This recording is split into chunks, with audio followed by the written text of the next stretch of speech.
एक प्यार का नगमा है, मौजों की रवानी है, जिंदगी और कुछ भी नहीं, तेरी मेरी कहानी है। एक प्यार का नगमा है।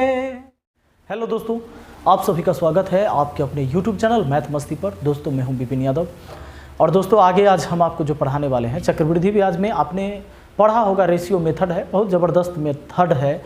सारे लोग पढ़ाते हैं, जो भी लोग अच्छे पढ़ाते हैं तो वो रेशियो मेथड से बनाते भी हैं। और ऐसा नहीं कि मैं पहली बार पढ़ाने वाला हूँ, लेकिन उसमें एक चीज़ है कि उसे याद करना पड़ता है।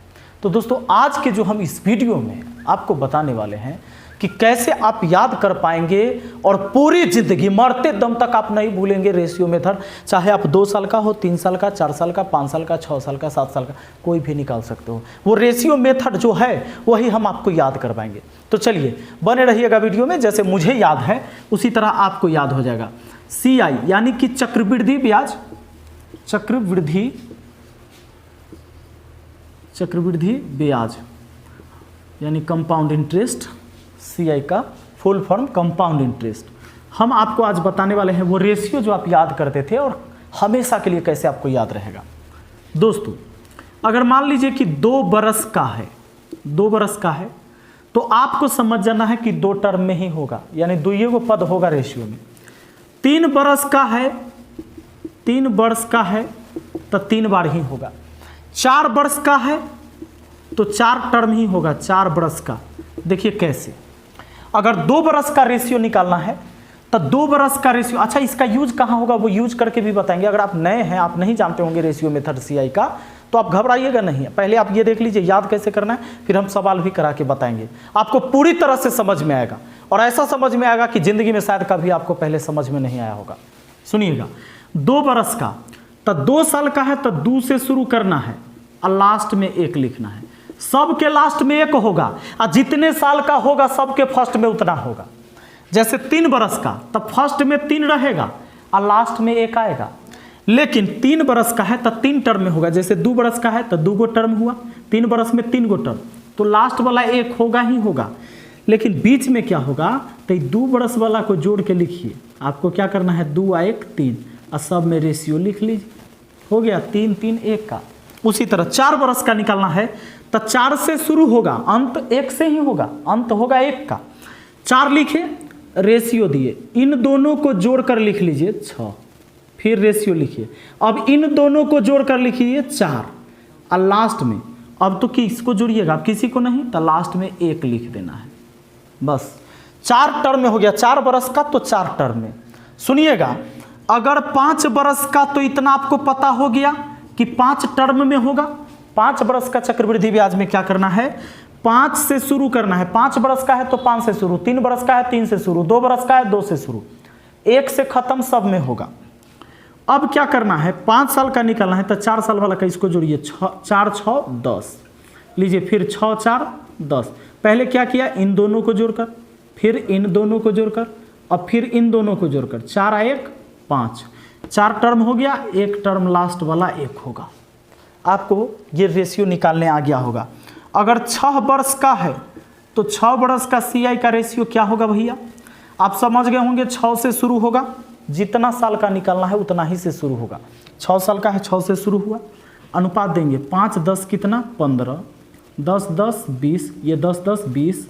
अब उसके बाद 10 और 5 कितना 15, फिर 5 और 1 6, सबको जोड़ लिया और लास्ट में 1 लिख लेना है बस। अगर 7 साल का है तो इसी तरह आगे बढ़ जाइए ना। अगर 7 बरस का CI निकालना हो तो 7 बरस का है, 7 से शुरू होगा, इनको जोड़ेंगे 15 6 21, चलिए 15 20 35, आगे रेशियो 20 15 35, आगे रेशियो 15 6 21, रेशियो 6 और 1 7 का। मुझे उम्मीद है दोस्तों कि आपको समझ में आ गया होगा। अब चलिए इस रेशियो को आप याद कर लिए होंगे, आप एक बार खुद से लिखकर इसे याद करिएगा। अब हम आपको कुछ क्वेश्चन करवाते हैं। आइए दोस्तों, सबसे पहले बड़ा सिंपल सा क्वेश्चन मैंने लिखा है क्वेश्चन लिखा है कि 10,000 रुपए का 10% चक्रवृद्धि ब्याज की दर से 2 बरस का ब्याज क्या होगा। तो 2 बरस का ब्याज निकालना है तो 2 बरस के लिए हम क्या लिखेंगे, रेशियो 2:1। 2 बरस का है 2 टर्म में होगा, 2 बरस का है 2 से शुरू 1 पर खत्म। अब आपको क्या करना है सुनिएगा, 2 साल का है ना, 2 टर्म में है तो 10%, एक बार 10,000 का 10% आप लिख लीजिए।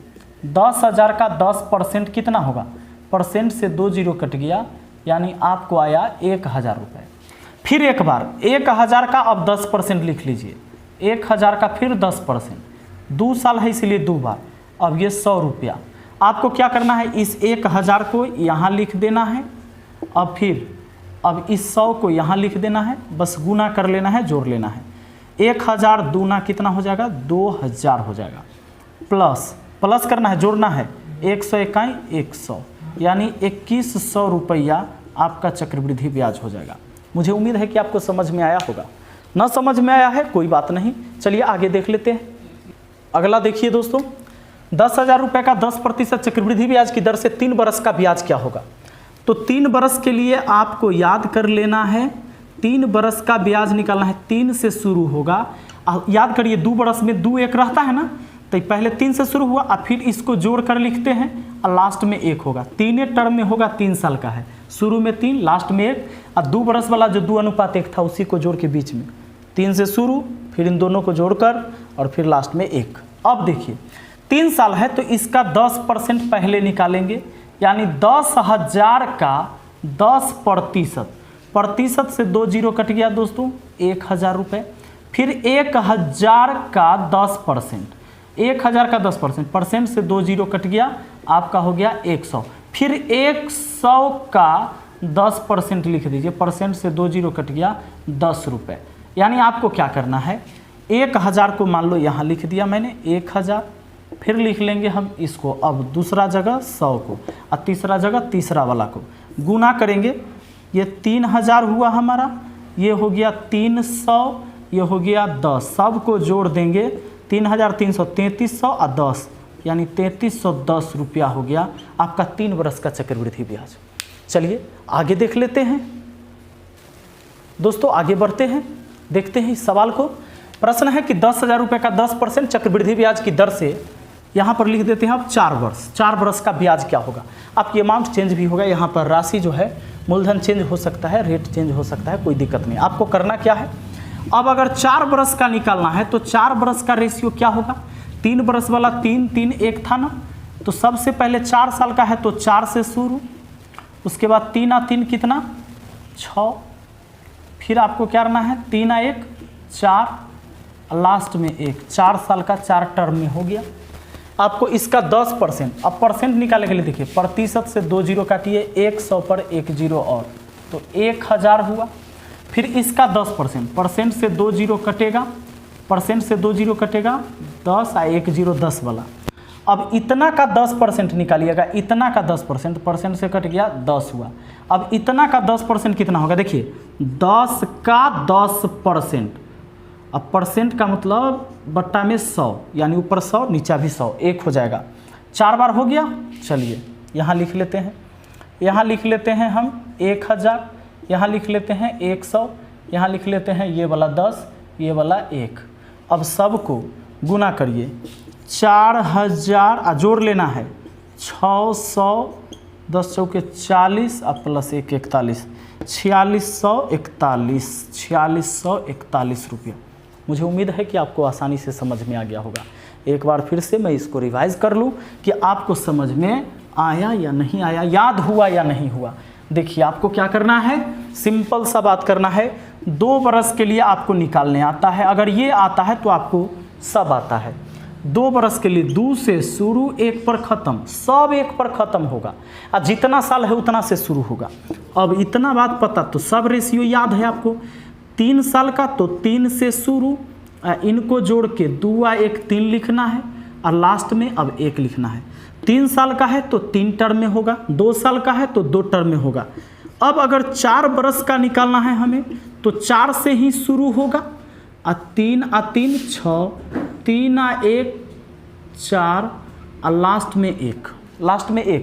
उसी तरह 5 वर्ष का है तो आपको पता हो जाना चाहिए, 5 से शुरू, 1 पर ख़त्म होगा, 5 लिखा पहले, 5 से शुरू, और 4 6 कितना 10, फिर क्या किया 6 4 10, फिर क्या किया 4 1 5, ऐसे ही काम करना है। और लास्ट में 1, जितना साल है उतना से शुरू, और 1 लास्ट में सब में होगा, सब में 1 होगा, और जो जितना साल है उतना से शुरू हुआ है। तो अगर आपको केवल 2 साल का आता है तो बाकी आप सब निकाल सकते हैं। मुझे उम्मीद है कि आपको ये समझ में आ गया होगा। मैं केवल आपको इस वीडियो में बस इतना बताना चाह रहा था कि रेशियो वाला हम याद कैसे कर लें कि हमेशा के लिए याद हो जाए, क्योंकि मैं देख रहा था कि आप लोग बहुत सारे ऐसे स्टूडेंट थे कि रेशियो वाले भूल जाते थे। मैंने पढ़ाया था पीछे पेड क्लास में भी, तो उसमें भी बच्चे को यही शिकायत था कि भाई सर भूल जाते हैं रेशियो, उसको याद कैसे करें। तो याद करने का बहुत सिंपल और लाजवाब तरीका है, आप याद कर लेंगे। Thank you, best of luck.